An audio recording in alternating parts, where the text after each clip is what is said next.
Gundam Reincarnation capítulo 91. Samar, o rei demônio da carnificina, que era o quinto na classificação, tinha um martelo de aniquilação, Gigolat.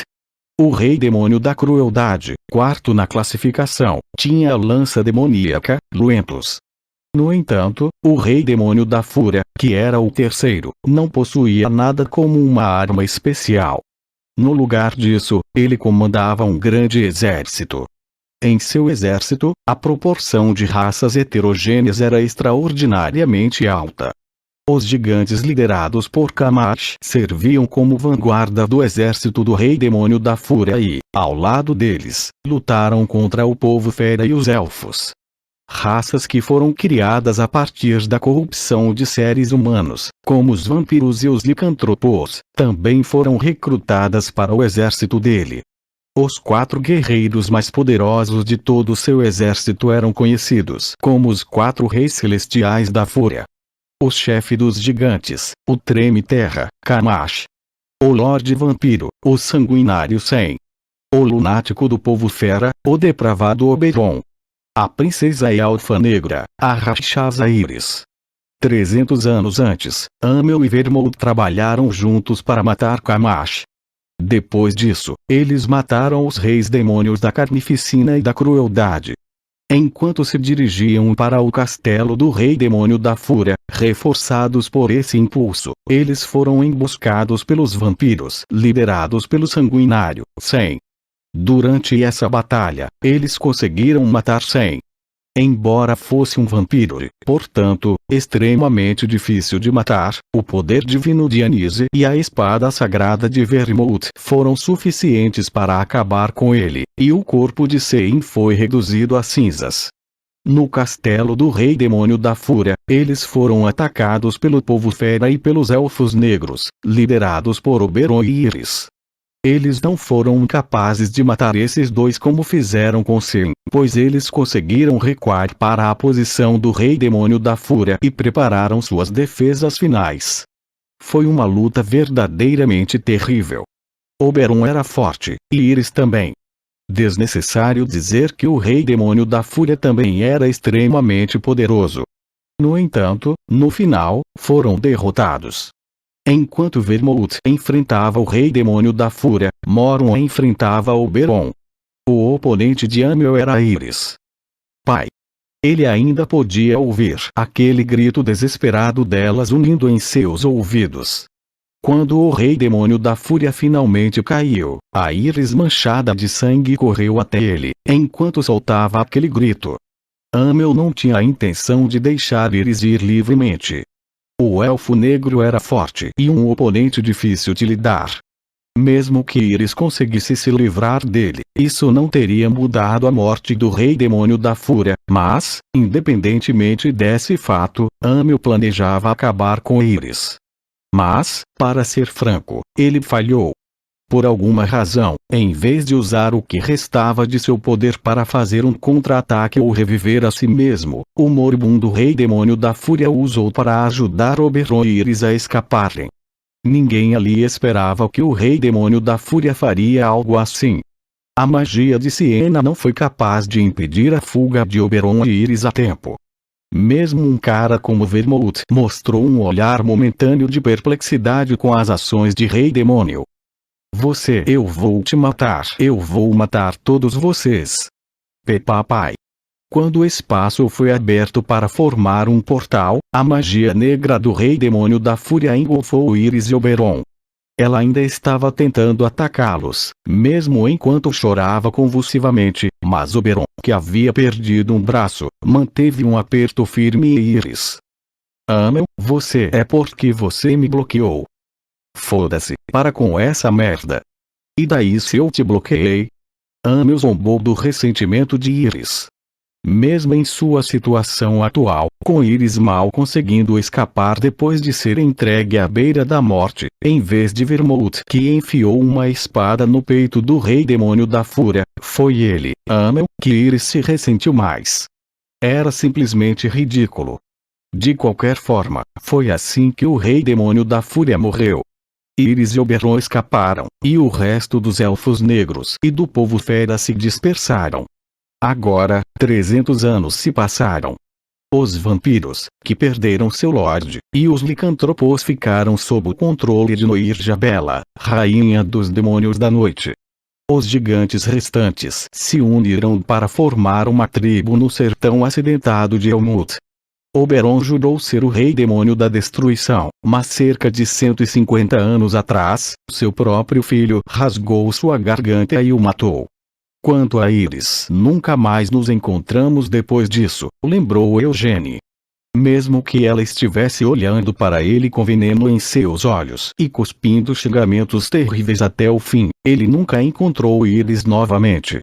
Eu deveria tê-la matado naquela época, lamentou Eugênie. Assim como os elfos negros viviam por muito tempo. Sua expectativa de vida era bem mais de 1000 anos. Em primeiro lugar, elfos e elfos negros não eram realmente raças separadas. Quando um elfo era corrompido por um rei demônio e aceitava seu poder demoníaco, eles se tornavam um elfo negro. Chamar o rei demônio da fúria de pai por causa disso é apenas um absurdo, Eugênie zombou. Mesmo agora, depois de ter reencarnado, ele ainda não conseguia entender o que Iris estava pensando naquele momento. O rei demônio da fúria fez todos os 4 reis celestiais acreditarem que eram seus filhos. Até mesmo Kamash, que era tão grande quanto uma montanha, acreditava que era o filho mais velho do rei demônio. Pouco antes de Kamash morrer, ele chamou o pai uma última vez. Era uma maneira nada divertida de brincar de casinha. Ao prendi-los através do relacionamento de uma família, mesmo que não compartilhassem nenhum sangue, Eugênie sentiu que o rei demônio da fúria estava apenas usando esses laços como uma ferramenta para evocar um sentimento de unidade e lealdade. No entanto, no momento de sua morte, ele permitiu que sua filha Iris e seu filho Oberon escapassem. Por que ele fez isso? Se tinha tanta energia sobrando, poderia ter se transformado em uma bomba suicida. Embora não fosse capaz de matar Vermouth mesmo com isso, não era o último ato mais adequado para um rei demônio?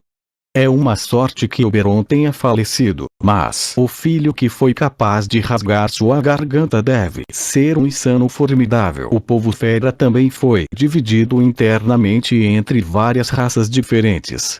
300 anos atrás, Oberon era louco o suficiente para que ainda pudesse ser chamado de lunático, mesmo quando comparado ao resto do povo fera, mas parecia que o filho que ele conseguiu gerar era tão louco quanto o pai. Eugênie não podia deixar de desconfiar de Iris e do filho de Oberon. Eles chegaram à Floresta Samar. Este lugar era, em certo sentido, ainda mais perigoso do que Elmut. Embora não fosse tão infestado de demônios quanto lá, e também não houvesse ninguém que chegasse perto do nível de um rei demônio, Samar ainda estava cheio de lixo de baixa qualidade. Ao contrário de outros países, as carteiras de identidade não tinham utilidade ali.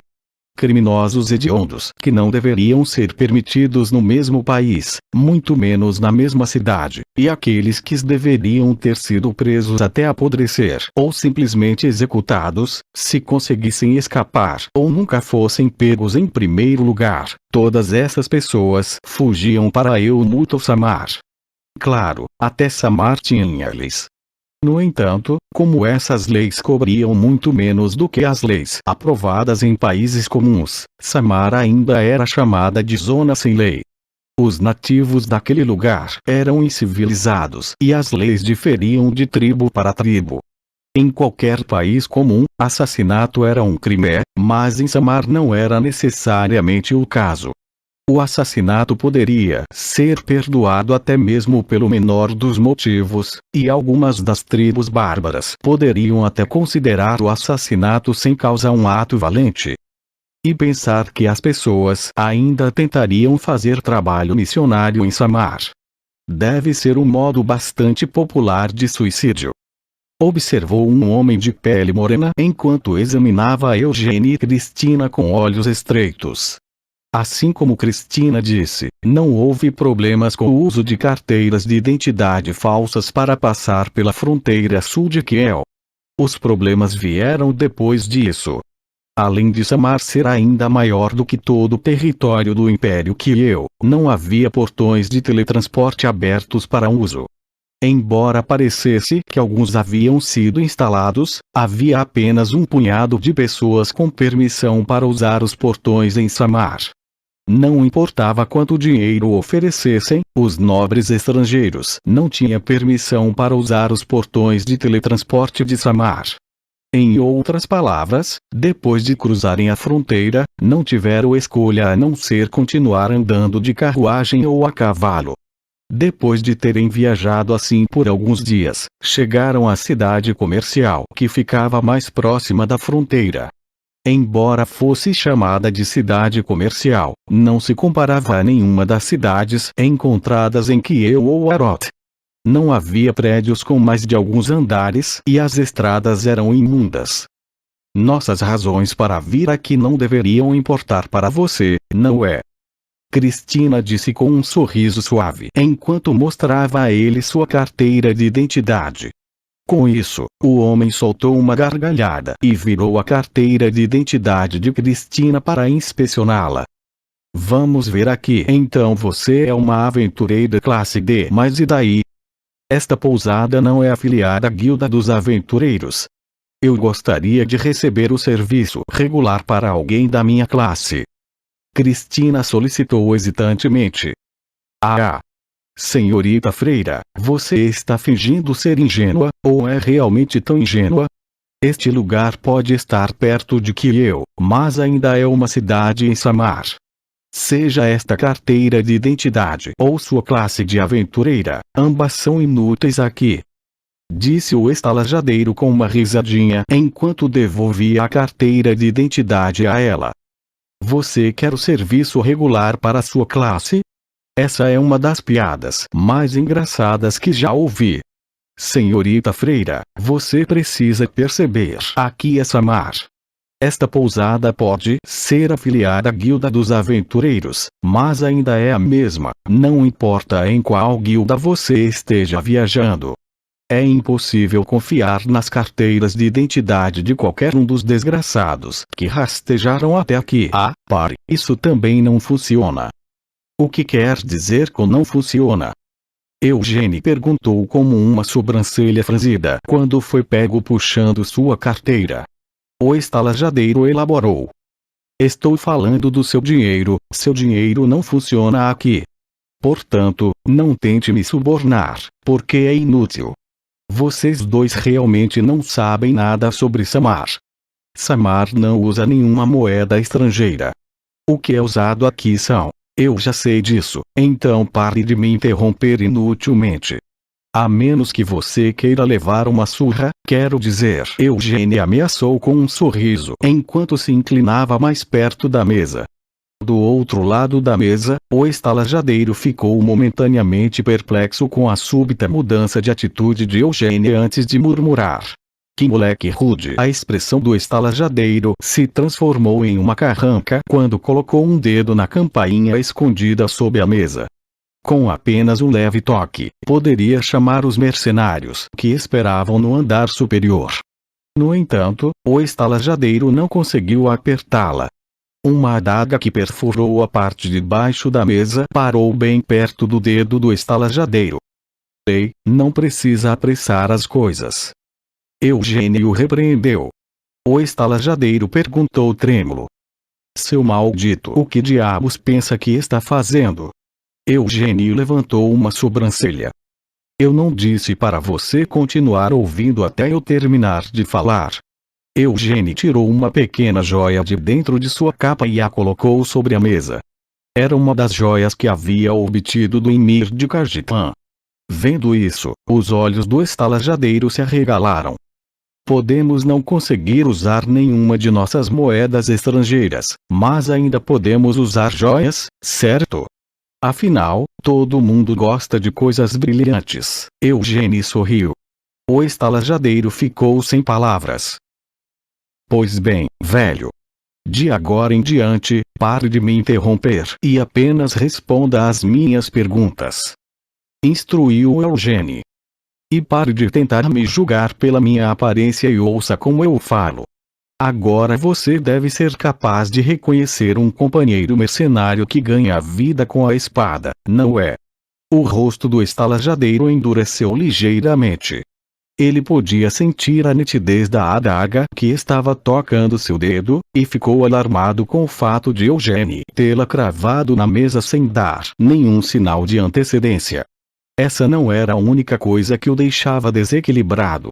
A intenção de matar que podia sentir vindo desse pirralho na frente dele, que ainda não havia se livrado do ar da juventude, estava longe de ser comum. Sou o único que pode sentir isso, percebeu o estalajadeiro. A intenção de matar de Eugênie estava toda focada no estalajadeiro, sem qualquer derramamento desperdiçado. Como ex-mercenário, o estalajadeiro reconheceu que Eugênie, ao contrário de sua aparência exterior, era extremamente perigoso. Uma joia desse tamanho deveria servir como o preço de um quarto. Propôs Eugênie. O estalajadeiro suava silenciosamente. Já que somos dois, vamos precisar de 2 quartos. Continuou Eugênie enquanto pegava outra joia e a colocava sobre a mesa. Embora provavelmente existam muitas pousadas melhores do que esta, bem, é tudo uma questão de conveniência. Você entende o que estou dizendo? Eugênie perguntou. O estalajadeiro percebeu tardiamente. Você precisa de informações. Você entendeu? Se faz parte da Guilda dos Aventureiros, isso não significa que você também está conectado à Guilda dos Mercenários e à Guilda dos Informantes. Ao mesmo tempo, também é responsável pela acomodação de todos os aventureiros. Eugênie apontou. O estalajadeiro hesitou e então perguntou. Vocês são 2 caçadores de recompensas? Tanto quanto o estalajadeiro sabia, os únicos que costumavam parar para pedir informações enquanto emitiam uma intenção de matar tão refinada eram os caçadores de recompensas. Bem, acho que você poderia nos chamar assim. Eugênie aceitou. Mas como minha colega estúpida aqui já revelou, nosso propósito de vir aqui não deveria ser importante para você, certo? Eu tenho as joias que você quer, e você tem as informações que eu quero. Não é mesmo, velho? O estalajadeiro hesitou. Só estou avisando com antecedência, mas se tentarem fazer algo como me roubar, porque pareço um alvo fácil, vocês estão todos mortos. Não estou brincando, entendeu? Eugênie enfatizou sinceramente. Espero que você tenha bastante tato para ver a diferença entre uma tigela de arroz desprotegida e uma que arranca um braço se você a tocar. Então, o que você acha, velho? Vai correr o risco de tentar me matar só para vasculhar meus bolsos? Isso realmente não parece que funcionaria. Admitiu o estalajadeiro. A intenção de matar de Eugênie estava lentamente ficando mais forte. A respiração do estalajadeiro acelerava rapidamente e um suor frio escorria por seu corpo. Estamos procurando um elfo, disse Eugênie, enfiando a mão no manto mais uma vez. Desta vez, ele tirou uma joia que tinha várias vezes o tamanho da primeira joia que havia tirado. Os olhos do estalajadeiro brilharam de desejo assim que a viu. A ganância despertada por essa grande joia era ainda maior que seu medo de morrer. Eugênie continuou. Não um elfo negro, apenas um elfo normal. Pelo que me disseram, os elfos às vezes visitam esta cidade, então qualquer um deles serve. Parece que você não está muito familiarizado com nossos preços. O estalajadeiro tossiu antes de continuar a falar.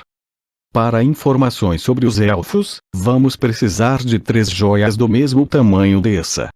Embora eu não saiba por que você pode estar procurando por um elfo deve ser bem conhecido por aqui, o fato de que não há apenas 1 ou 2 comerciantes ou nobres ricos procurando possuir um elfo. Visto que disse tudo isso, parece que realmente tem informações sobre os elfos, certo?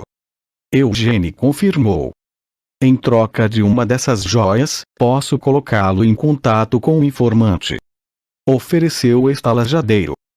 Você pode discutir o restante do custo com o próprio informante. Eugênio mostrou os dentes em um sorriso predatório enquanto rosnava. Seu filho da puta, onde você acha que vai chegar, tentando me enganar? Vosh. A mão de Eugênio envolveu a garganta do estalajadeiro. Gatk. O estalajadeiro engasgou. Não me importo se você gritar um pouco mais alto, disse Eugênio generosamente enquanto gentilmente apertava a campainha embaixo da mesa no lugar do estalajadeiro. No momento em que fez isso, mercenários de aparência rude imediatamente desceram correndo as escadas. Senhor Eugênio. Cristina olhou para ele confusa. Em vez de responder a ela, Eugênio apenas sorriu e gritou ordens. Por que não está sacando sua varinha? Não vai impedir aqueles malditos de atacarem a gente. Quem diabos é você? Um dos mercenários exigiu. Eugênio respondeu casualmente. Somos um homem e uma mulher, seu filho da puta. Crack. Eugênio agarrou um dos dedos do estalajadeiro e o quebrou. Os mercenários, que pareciam estupefatos com a observação confiante de Eugênio, também saíram de sua perplexidade, sacaram suas armas e correram. Em vez de reagir a isso pessoalmente, Eugênio olhou para Cristina. Em resposta, ela soltou um suspiro curto e ergueu as mãos na frente do peito. Flash. A luz que rompeu dela tomou a forma de um longo chicote que varreu seus arredores. Pare! Todos os mercenários soltaram gritos alarmados. Em vez de varrer os mercenários para longe, o chicote de luz amarrou seus braços e pernas com força. Vendo isso, Eugênio sorriu e então se virou para o estalajadeiro.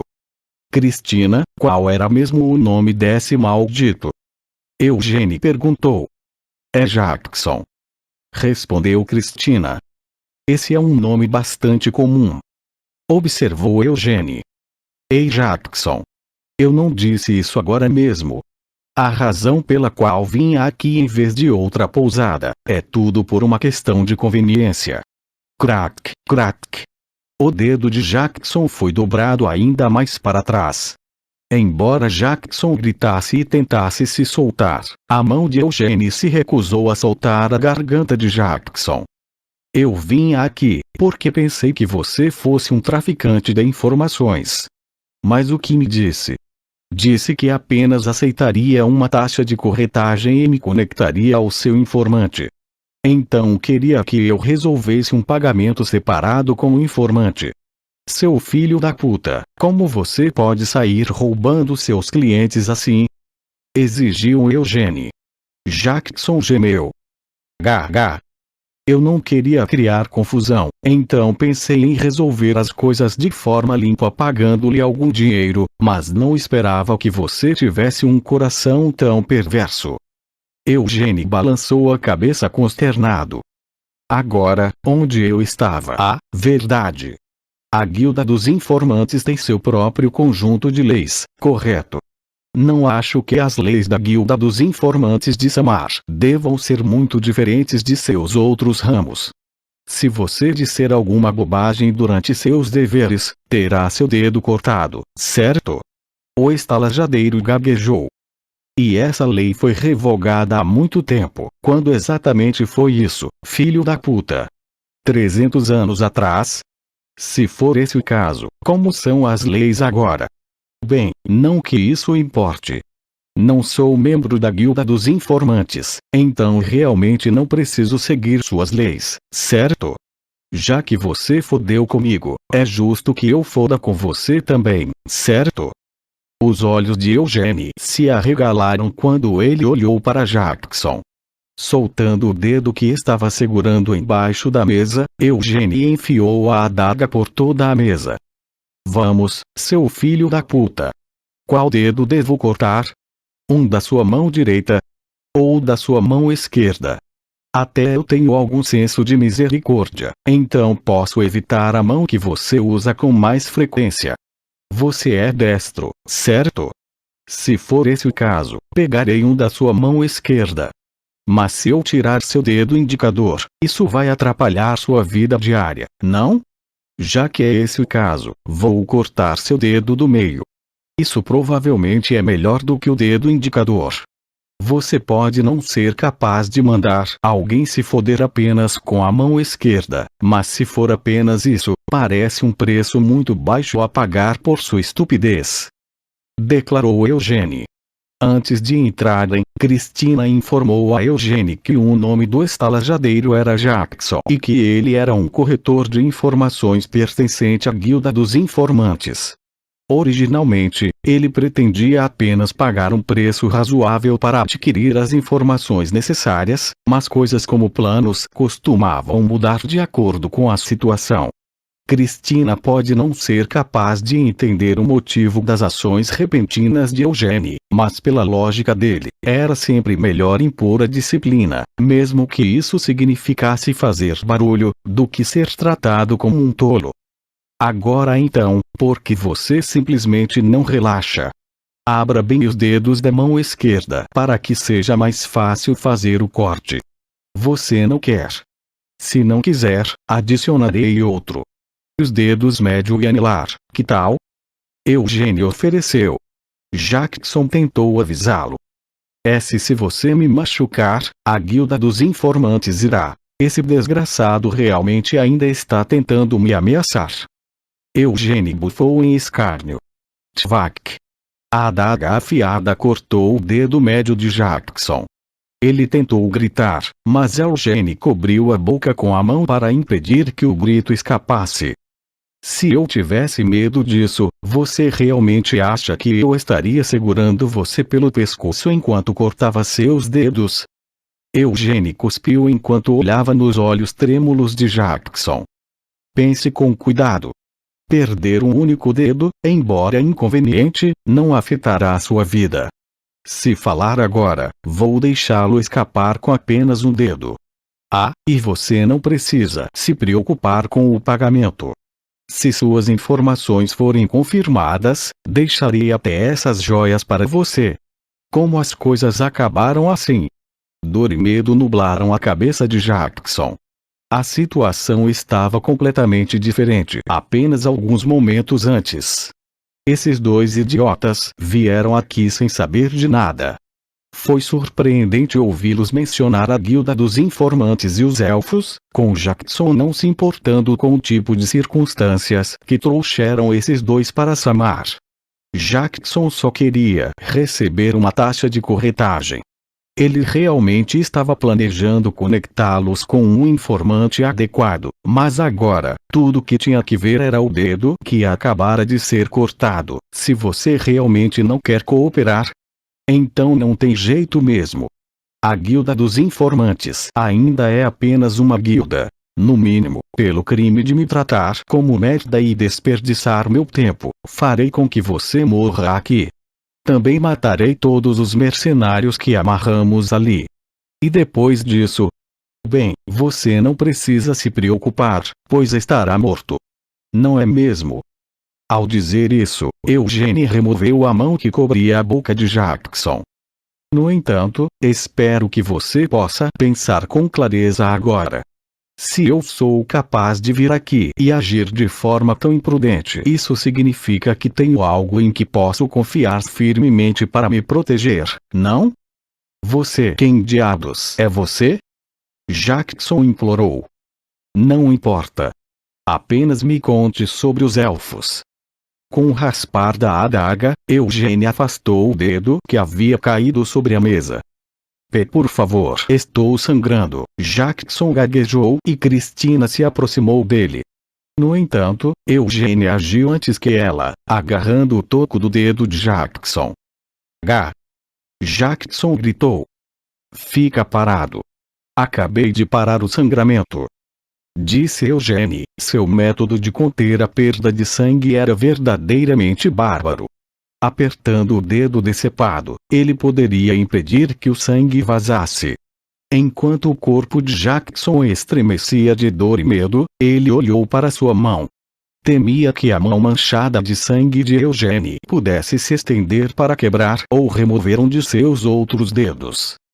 Agora fale, disse Eugênie, sentando-se em uma cadeira com uma expressão casual no rosto.